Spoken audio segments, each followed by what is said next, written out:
Hey guys, and welcome back to the channel. If you didn't know by now, welcome. My name is Chef Z.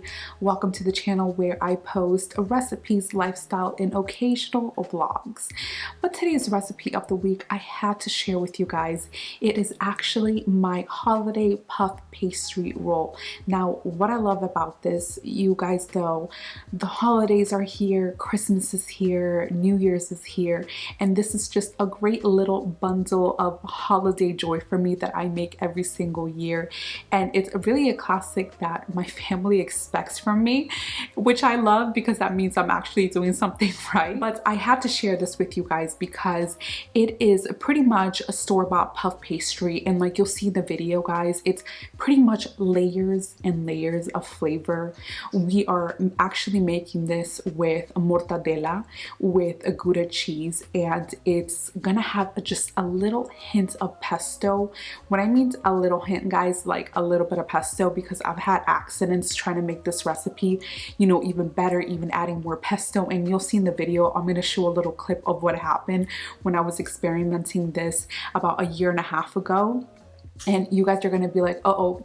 So I'm letting you guys know right now, just a hint of pesto, mortadella. We're going to use our favorite cheese that we have available. Personally, I love smoked Gouda. I love any type of Munster cheese as well. Something, you know, that has a punch, a flavor at the cheese when I'm like baking and everything. That just really stands out to me.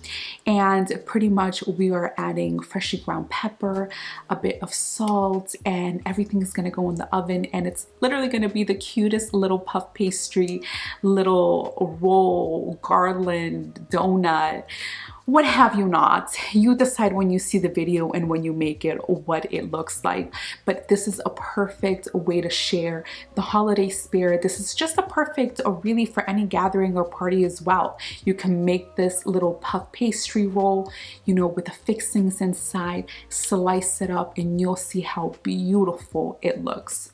So guys, I hope you enjoy this recipe, and I hope that it helps you out and that it impresses not only yourself, but also your guests or your family. And I will see you next week with a brand new video.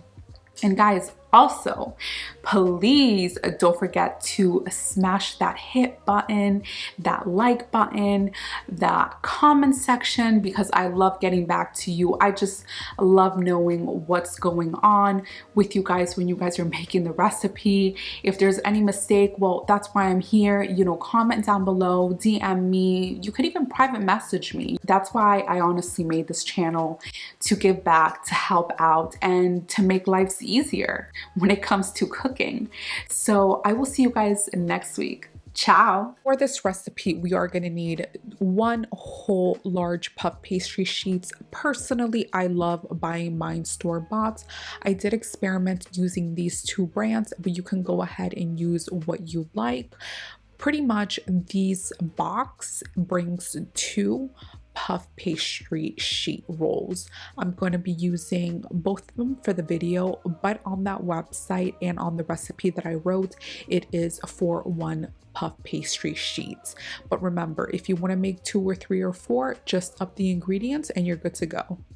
Using parchment paper, wax paper, or a silicone mat, add your puff pastry sheets onto it. And you're gonna see in the video that this is just such a more easier way just to get things done without having to make such a mess.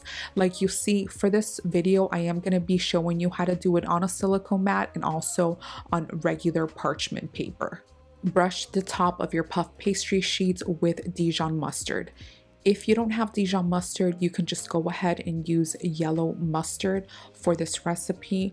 But in my opinion, the Dijon mustard has just a much more of a creamier, richer taste.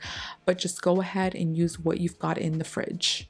Place one layer of the ham on the entire surface, making sure you're lining them up equally. Preferably, I enjoy using mortadella because it does have a much richer and stronger taste. But if you have ham available or whatever sort of deli meat you have available, then just go ahead and use that. For recipe purposes, I did experiment using 1 tablespoon of pesto and 3 tablespoons of pesto. Results are that please, you need to use only 1 tablespoon of pesto. When I experimented using more pesto, I had an actual explosion in my oven. Like you'll see in the clip above, it literally went all over the place in the bottom. So please only use 1 tablespoon of pesto for each puff pastry sheet. Place your slices of cheese onto the pesto and ham, also aligning them up equally.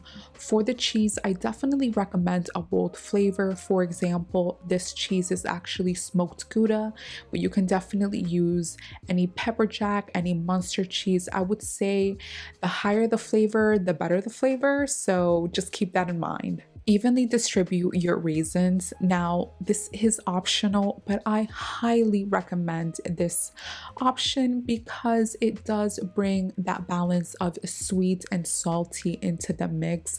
And when you cut it, it is just stunning. Roll up the puff pastry like a cinnamon roll or a Swiss roll, starting from one edge and ending on the other edge. Please make sure that when you are rolling, roll it tightly. Shape it into a ring by bringing the 2 ends together and lightly pinching the edges together like you see in the video. Now that the ring is done, what you can do is brush a little bit of your mustard, either Dijon or regular mustard, on that little side where you see right there, just to make sure that we glue everything together before it goes into the oven. Brush the pastry with your whisked eggs and sprinkle the top with a bit of salt and freshly ground pepper. This is where the first part of the video comes in handy. Just grab the ends of your baking paper, silicone mat, or a wax paper and move the pastry ring directly into your cookie sheet or large baking sheet. This is a fast forward on my second holiday roll. Like you'll see, the rolling, the brushing, and pretty much the prep for both of these rolls to go in the oven.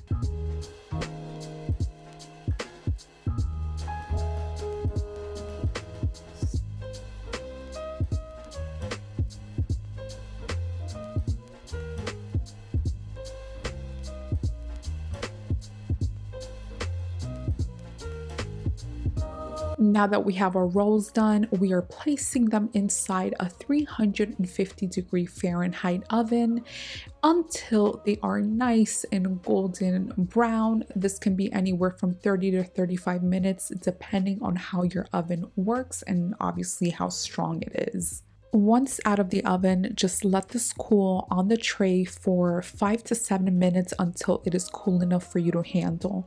And next, we are just slicing in this beautiful holiday puff pastry Christmas roll. Now, look at these textures and look at these layers. You can definitely slice everything up and serve it with coffee, with tea. You can have this at your holiday gathering. My favorite way to actually plate this is by slicing it up and putting it on a wooden board and adding more hams and cheeses and grape, and literally just making a beautiful antipasta plate, but with this on the side as well. You can also use this as a garland, and you can just put like a little bow on the top and have everybody cut the slice that they want to eat. This is just so versatile, so crunchy, so flavorful, and I'm just really happy I was able to share this easy go-to holiday recipe. So guys, I hope you have an amazing day or an amazing night. Please don't forget to give your girl a big like, a big comment, and a big share. And I will see you next week with a brand new holiday recipe. Ciao.